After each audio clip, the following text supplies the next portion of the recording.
on KBLA Talk 1580. But thank you for tuning in for hour 3 of our program, and I'm excited to get to our next guest. Hailed the new Einstein by her fans and named a modern-day hidden figure by People magazine, Olympia LePoint is an award-winning rocket scientist, author, and TED Talk speaker. Her TED Talk, Reprogramming Your Brain to Overcome Fear, has gained millions of views these days. She helped launch 28 NASA Space Shuttle missions into space. And in her youth, she had to overcome severe poverty, violence, and failing math scores, believe it or not, by reprogramming her mind, which led her to graduate at the top of her class. And she now teaches mathematics and is the founder of educational websites like AnswersUnleashed.com and Mathophobia.com. And so we are pleased to welcome to this program a real-life rocket scientist. Olympia LePoint. I'm told we just lost her phone line, so we're going to get her back on the line in just a second. But let me tell you a little bit about her background, and we'll get her back on the phone here. She, at 6 years of age, growing up in South Central Los Angeles, took a field trip one day to JPL, the Jet Propulsion Laboratory. Her grandfather, believe it or not, actually worked as a janitor at JPL, and we are told that field trip changed her life. We have her now? Good. Olympia LePoint, good to have you on the program. Thanks for joining us today on KBLA Talk 1580. Hi, you can hear me now. It is so wonderful to be on your show. Thank you. I'm so excited to speak with you. No, we're glad to have you on the program. I don't want to waste any time. I want to jump right in. Let me start at the beginning, as it were. You were raised by a single mom, like many people listening right now, no doubt. Raised by a single mom, and you, with your siblings. But you live next door to a crack house. So let's start at the beginning. Tell me about growing up in South Central L.A. Oh, well, I am thankful to be on your show, and I'm really thankful to be here because I want to have every listener realize this. No matter what you've gone through in the past, no matter what you've experienced, no matter what you've seen, you can use that experience to your future, and you can actually make your future great with it. And for me, I grew up in the middle of South Central. It was also 55th and Hoover, if anyone knows where that is. Oh, yes. And at the age of 8 and 9, I saw drug trafficking. It was the crack cocaine epidemic in the 1980s, and it was gang violence on the street. And I remember always having to wear black every single time because we did not want to be involved in any gang shootings and accidentally wear the wrong colors. We were in a war zone, and it was very tough growing up. And I remember making a note to myself that I didn't like seeing the poverty. I didn't like seeing the despair people face. And I wondered, and I prayed, is there a way to be able to change my environment, change my life? And in what way could I do it? And that was my prayer. I at the age of 9, I thought to myself, there has to be some sort of way out of this. And the answer was an education, but not just an education. The answer was through a science education. And that is what I realized throughout all of my entire time. Education is the most important thing that changes lives, and it changed my life. And that's why I write my Answers Unleashed book series. It is the reason why I get on TV and talk about science.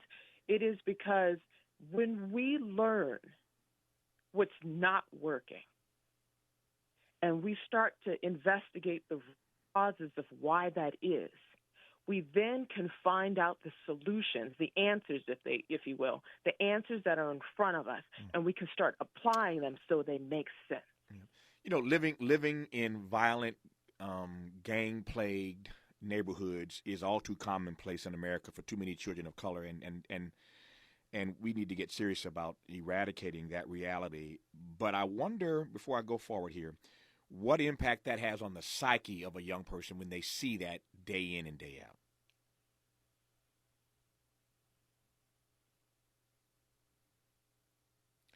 Olympia, you there? I am here. Okay. There had a little bit of technical difficulties. Can you hear me now? I hear you now. Go ahead.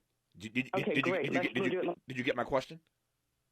No, I didn't. Let's hear it again. So my question was, I was saying that, the fact that so many children live in violent, gang-plagued neighborhoods is all too commonplace in America. Too many ghettos, too many barrios. We know that, and we have to get serious as American citizens about what we're going to do about that. But I wonder what impact that reality, day in and day out, has on the psyche of a young person. Oh, I know exactly. And thank you. There was a little bit of technical difficulty before, but hopefully it's all cleared up. I realized that when someone in a very young state is in the middle of this is chaos, and that's what the best word for it, chaos, there's an effect on the brain. And I write about this in my brief. There's an effect on the brain. When we experience fear, the reptilian part of our brain fires, and when it fires, it shuts off our frontal brain lobes. It's like an on or off switch. If we have fear, we can't find solutions. And if we find solutions, that means that we don't have fear. So anytime someone is experiencing fear in an environment that is so tough, they are being trained to not solve problems, not see answers. It is the fight or freeze response that our brain is experiencing. But if that young person, when it doesn't even have to be a young person, if anyone has the opportunity to get out of that environment, to see something else, to see a different world, and then they get a chance to come back to the chaos, that then triggers their frontal brain to work. So they start seeing answers, they start seeing solutions, and they start seeing ways to be able to change the environment that they're in currently. We're talking with Olympia LePoint, an award-winning rocket scientist, here on KBLA Talk 1580. And when we come forward, I want to get the story of what that field trip at the age of 6 to the JPL laboratory, Jet Propulsion Laboratory, I should say, we call it JPL. I want to get a sense of what that visit at 6 years of age did to her brain. We'll continue with Olympia LePoint here on KBLA Talk 1580 when we come forward. She has helped to launch some 28 NASA Space Shuttle missions into space. She is a celebrated rocket scientist. She is Olympia LePoint. Olympia, I want to jump right back in now and have you tell us the story of leaving 55th and Hoover when you're 6 years of age to take a field trip to JPL where your grandfather worked as a janitor. Tell me more.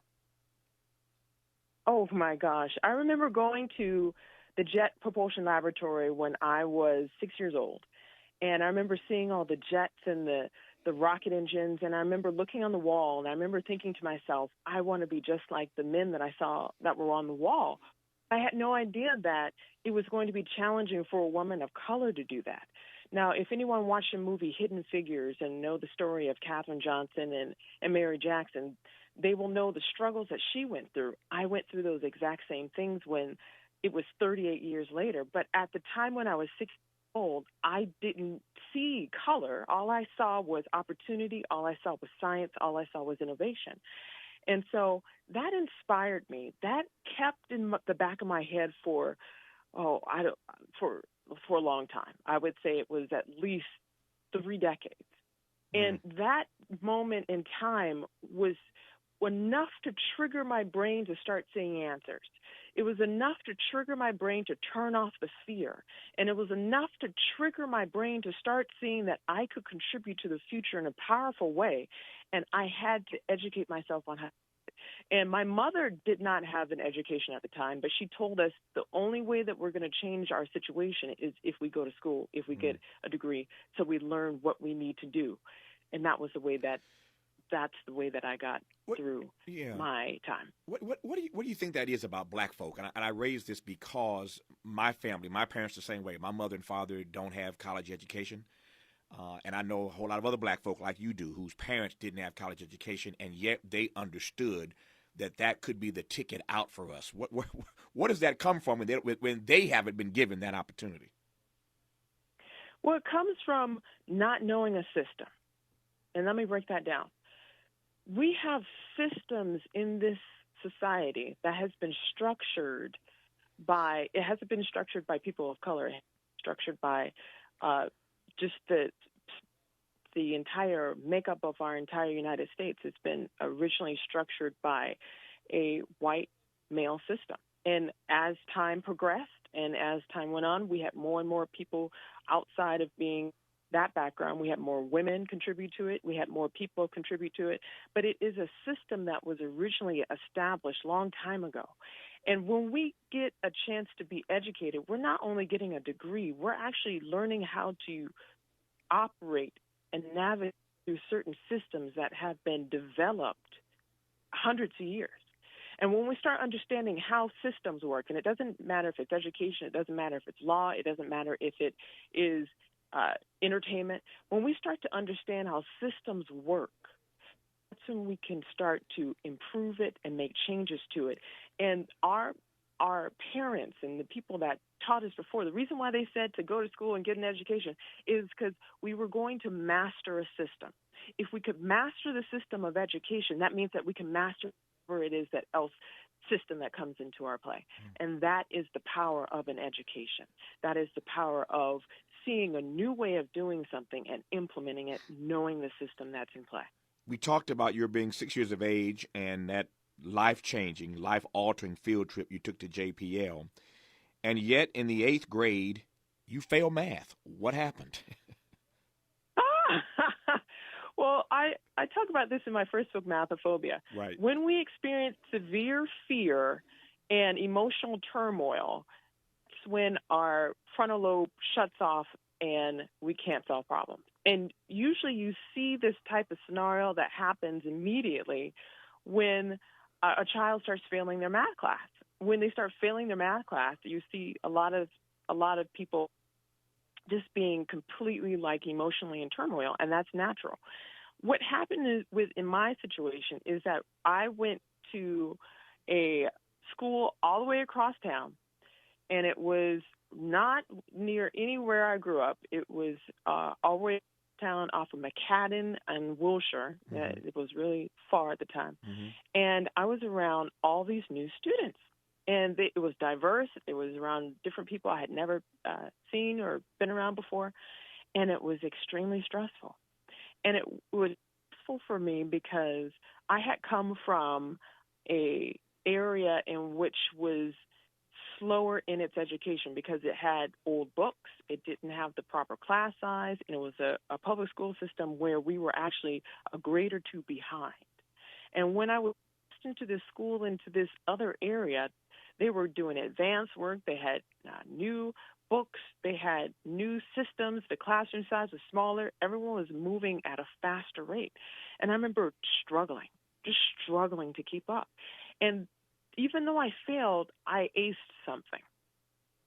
I aced the ability to see the difference of how people think. Mm-hmm. You see, the people that are in impoverished areas are not given what their options are and what their choices are.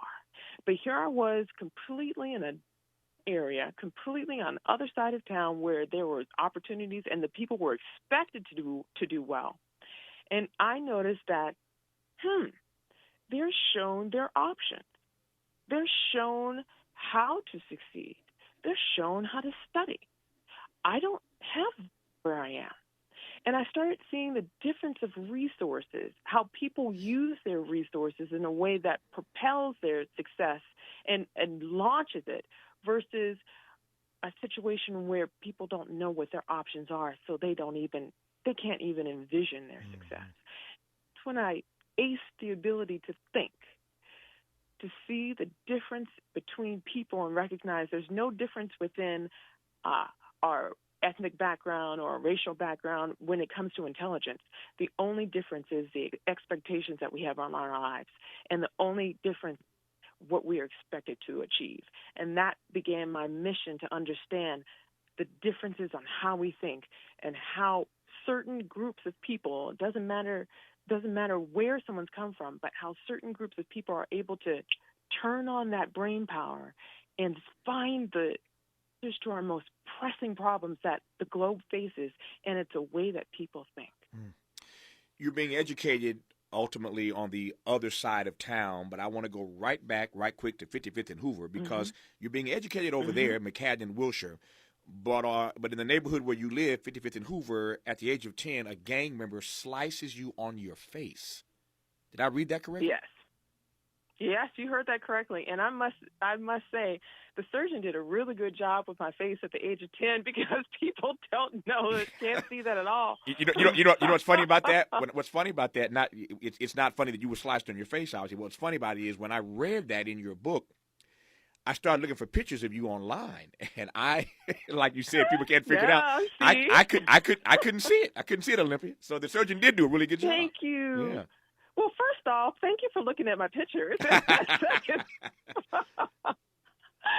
second off, thank you so much. And I had a line underneath my eye for a long time, and for any time I get stressed, it would swell up. My eye would swell up. But this is a story. When I was 10 years old, I was and I talk about my TED Talk. When I was 10 years old, I was in a fifth grade classroom, and there was a boy that was put into our classroom, and he was also 10, but he was recruited by the gangs to do drug runs.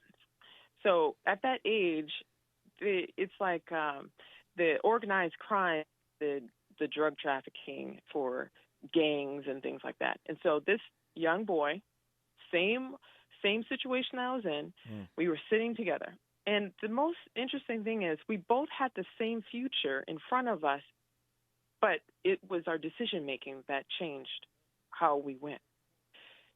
In his case, he had a ring on his finger that he filed down, and so it would act like a knife. So although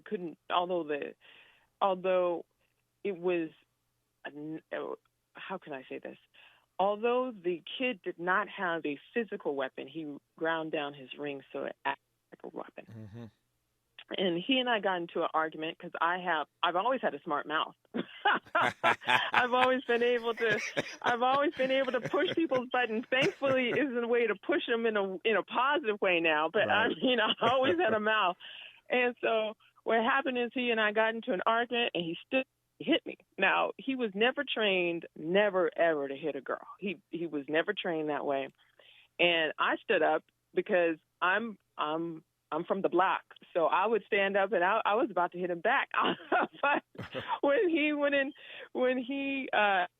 hit me, all I knew is that my eyesight went. Everything went blank. I couldn't see anything in front of me, and I started hearing screaming. What I didn't know is that the blood flow to my eye was not there, and there was blood going all across the table, shooting across to the other kids, and I heard screaming. And I remember being rushed to the nurse and then rushed to the hospital. And all of that is kind of a blur because it was a traumatic event.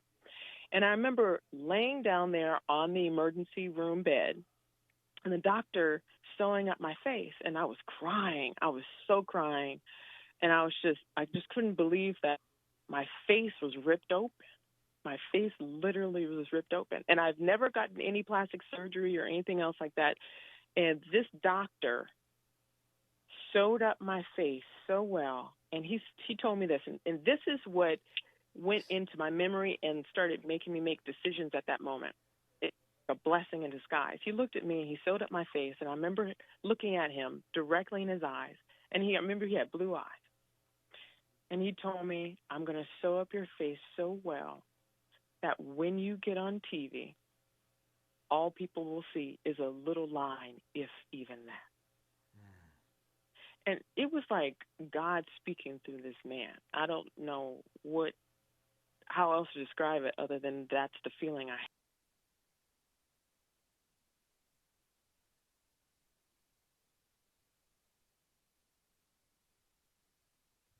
had at that moment.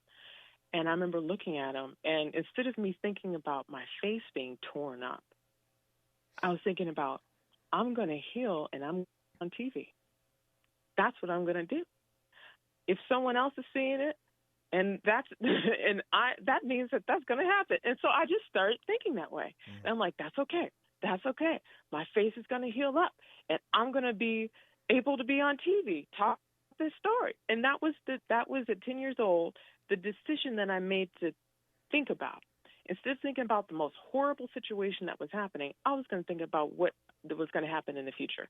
And sure enough, as I went on and educated myself and learned to write the books and just to think in new ways and share what I knew, then TV opportunities came. And then every time I think about being on TV, it reminds me of that time of how there's people who are there for us, supporting us in unknown ways, and that are rooting for our success. Many people like that. And we have to actually look for those people in our lives, and they're there. They are always there.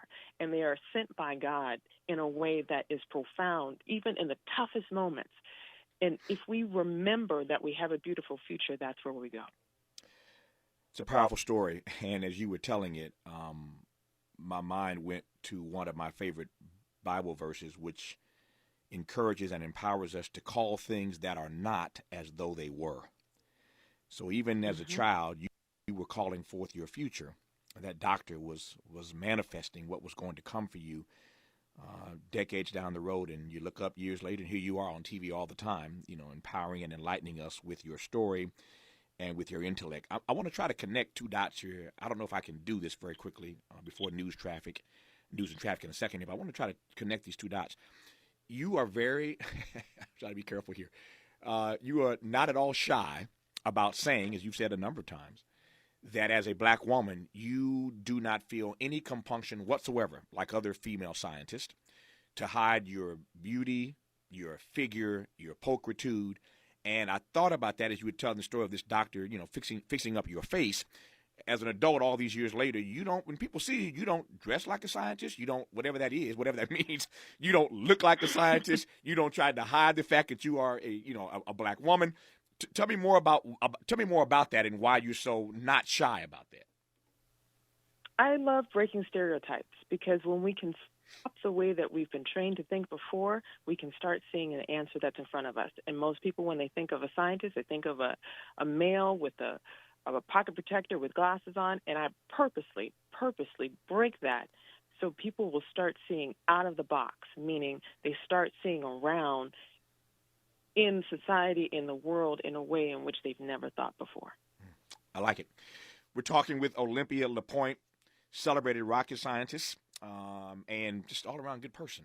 And the stories about her life are so just amazing, and there are more stories to tell and to share, and we'll do that when we come forward here on KBLA Talk 1580. You're listening to Tavis Smiley, and when we get some traffic and some news and get you up to date, we will come back and continue with her here on KBLA Talk 1580. In about 24 minutes at the top of the hour, but we're continuing in this hour, the third hour and final hour of our program today. A conversation with Olympia LePoint, celebrated award-winning rocket scientist. And Olympia, I want to jump now from your youth. We've spent a lot of time talking about that, and it was so informative and so inspiring and instructive in a lot of ways. I want to jump from your youth to you're still young. You're 21 now. You're 21. You finished. Thank you. You finished Cal State Northridge, and you walk into the doors of a great job at Boeing, where you start working on these NASA space shuttle missions. And I'm curious as to whether or not, like Taraji P. Henson in Hidden Figures, you were hanging out in the bathroom. I am curious as to whether or not there were white men taking credit for your work. Let me shut up. You tell me more. Well, I learned quickly that as a woman, I had to work twice as hard for the same recognition as some of the men. And a person of color, I had to work 3 times as hard for the same recognition. And where I got my coaching was the bathroom. That sounds strange. But the second day I had a woman. She was a older Latina woman. And she came and she pulled me into the restroom and she said, "Olympia, I'm just going to let you know that you are one of the few women here at this job." And she wasn't in a technical field at all. She was the administrating people and making sure the administration was working correctly. And she said, "We haven't had a woman in this floor for many, many, many years." She said, "They will get upset or angry, but you never do the same thing. What you do is you always stay calm and collected. You never, ever, ever let them see your emotion. If you feel like crying, if you ever need to vent, don't ever do it in front of them." They said, "Come to the restroom. Cry it out in front of us. We'll be here for you as women. But when you go out there, you be just as brilliant as those men." and that was my coaching. And in that restaurant, I got a chance to bond with the other women, and it was a blessing. They helped me be able to become an award-winning rocket scientist. You're gonna make me go watch Hidden Figures again, because those bathroom scenes with Taraji were some of the best scenes in the film, where she had to get herself together. I love the film, as we all did, and I'll have to go watch that again, hearing your stories now. So let me ask, were you subjected as a black woman to workplace sexism at Boeing? Now, do you know what? Boeing was a very great company overall. I'm very thankful for that. But any company exists, you will always have some individuals that will not want you there. It doesn't matter where you are. Mm-hmm. And I quickly learned that.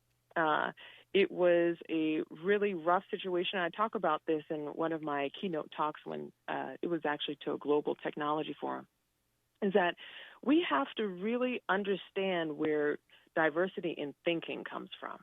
And it's not just diversity of our like heritage, it is also diversity of our background. And here I was as a person who came from the hood, learned from the ground up how to do science.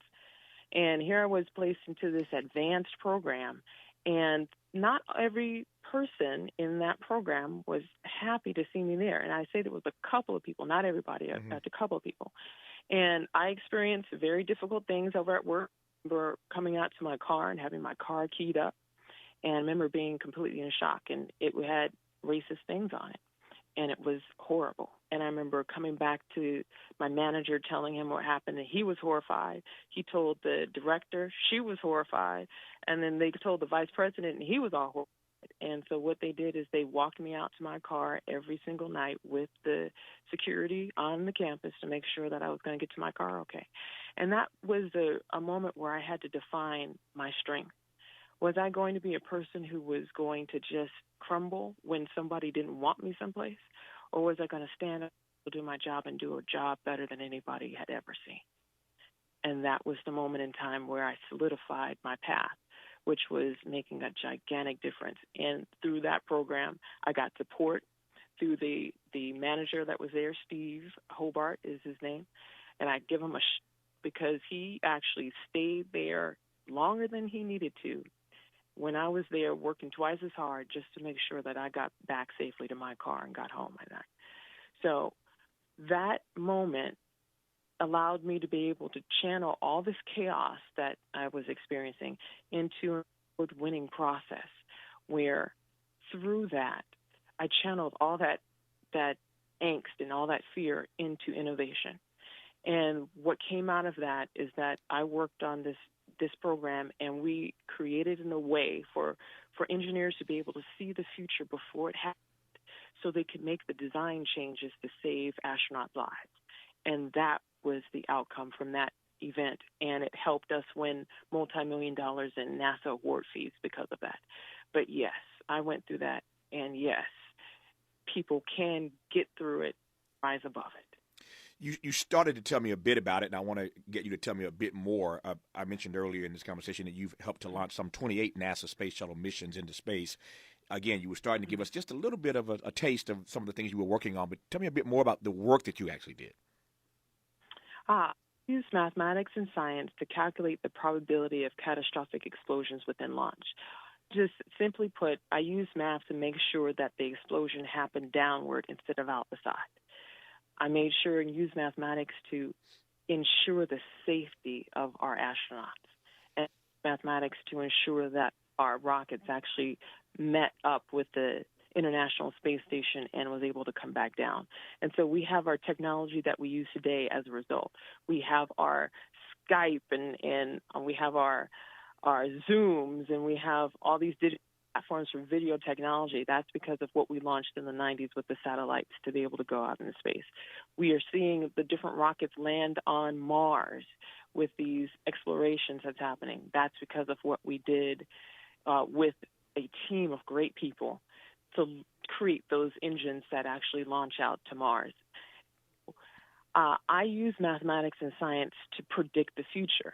And what I did specifically, and there was only 3 of us at the entire company that could do this, and I was the only woman that could do it.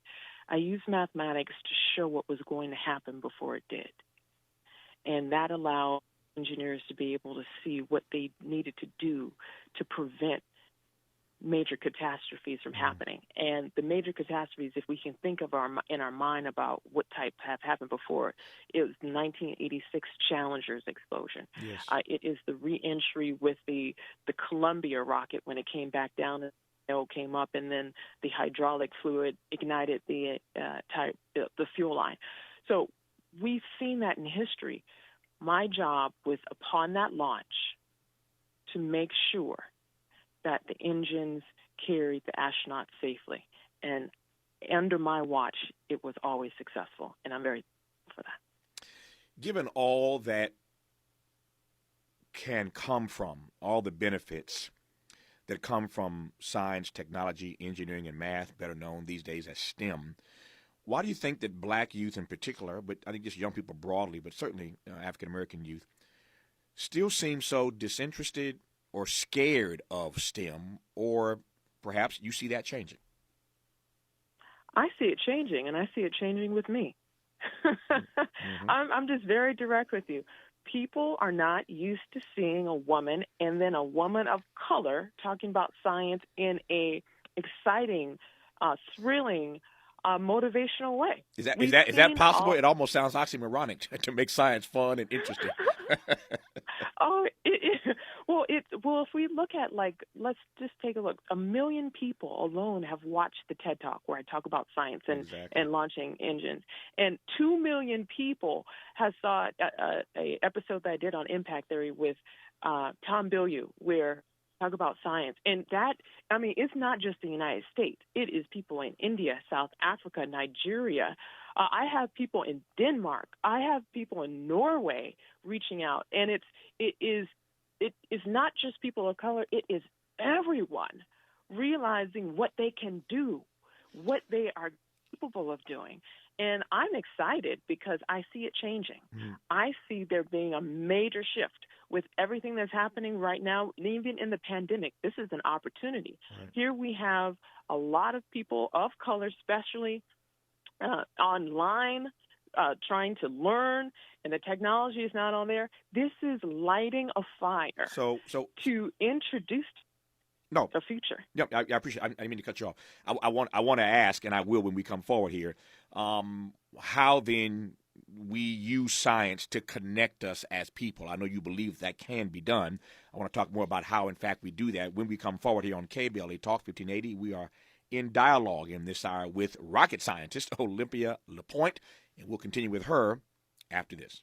This is LA's home for progressive talk radio. Welcome back to KBLA Talk 1580.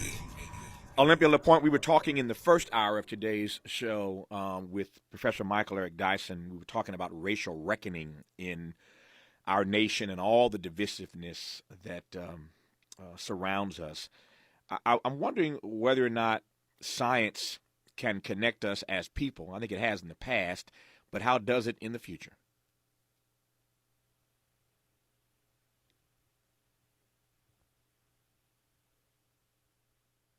Olympia, can you hear me? No. Now I can hear you. You went out there for a second. It was kind of blank there. Those technical issues we had at the beginning went away, and now they're back here at the end of the conversation. I was saying that in the first hour of today's program, we were talking to Michael Eric Dyson about racial reckoning in America and all the divisiveness that seems to be so inherent in our society. And it seems to me that science is one of those things that can be used to to connect us as a people. It's done that in the past. The question is whether it can do that in the future, and if so, how? Yes. The way that we do that is by understanding that science, technology, engineering, mathematics is going to be able to solve our global problems.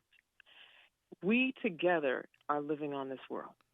And it doesn't is terrible, yes, and is absolutely horrible. But when it comes down to it, we all need water.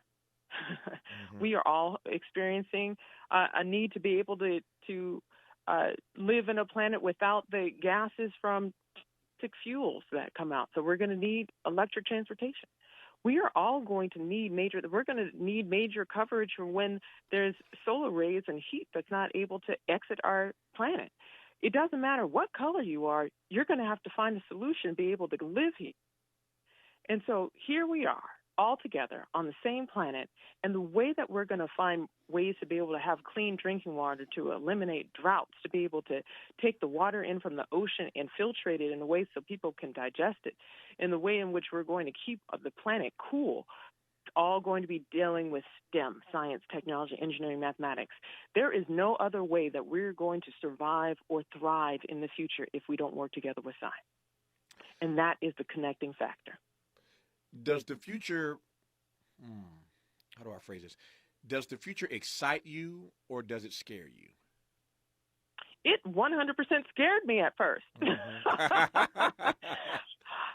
At the beginning of the pandemic, for an example, I was scared. Mm-hmm. Oh, my God. Nobody knew what to expect. Nobody knew how the virus was going to handle itself. No one knew if there was going to be any vaccines. And you saw scientists working day in and day out to create vaccines. And we have, fortunately, a number of different type of vaccines are out now. And so a person, fortunately, here in the States has the opportunity to pick the one or select if they're going to wait. See, we have options based on science. So when I started looking at science as a way of, why don't I not be scared of the future? Why not actually start envisioning what I want in the future and start creating it instead of being paralyzed by fear, thinking what I don't want is going to happen. And it came back to that moment in time when I was 10 years old, laying on that bed and thinking about my face. Was I going to think of myself as being disfigured for the rest of my life? Or was I going to look at myself to be able to be out there and face humanity? And it was the decision.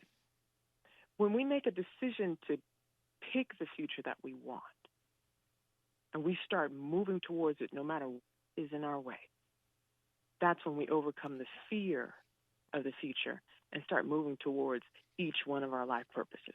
Our remaining moments with rocket scientist Olympia LePoint when we come forward here on KBLA Talk 1580. We've got a lot to talk about. 1580. Olympia LePoint, I've got 2 short minutes here before we make way for Danny Morrison at the top of the hour. You're no longer working on those NASA space shuttle missions, so how are you spending your time these days? Oh, I'm spending my time writing books, as giving virtual keynote talks to technical organizations, technical forums, as well as universities to prepare the next generation of our problem solvers. And people can go to answersunleashed.com. Did you ever think as a child, when you had these dreams, that it would be this real? I thank God every single day that I get a chance to make a difference. And every single tough decision that I've gone through, I just pray that I share what I've learned so there will be more people like myself that will get out there and do great things with whatever it is that they have planned. So every single day I thank God to be able to just share my experience. And thank you for being on your great show. No, it's my great honor. Let me ask, I'm just curious, is your mother still living? Oh, yeah, she's over here in the other room. Oh. Yeah, she's living and close by. I only asked that very quickly because I just wanted to know whether or not your mother lived long enough to see all of this happen for you. And as I hear all the time and other people hear all the time, your mama must be proud of you. Oh, she sure is. She actually goes inside my books and she helps me edit my books and she helps me edit different things I put online. I write different articles and get on TV to talk about science. Goes, oh, you should focus on that. Ooh, take that out. Ooh, you should put this in there. She's probably my best. She's just my best ally when it comes to making sure I get science out there. And she's literally here in the other room going, knock him dead. Please tell your mama I said hello. And thank you for your time on the show today, Olympia. We appreciate you. Oh, it is my honor. It was my honor.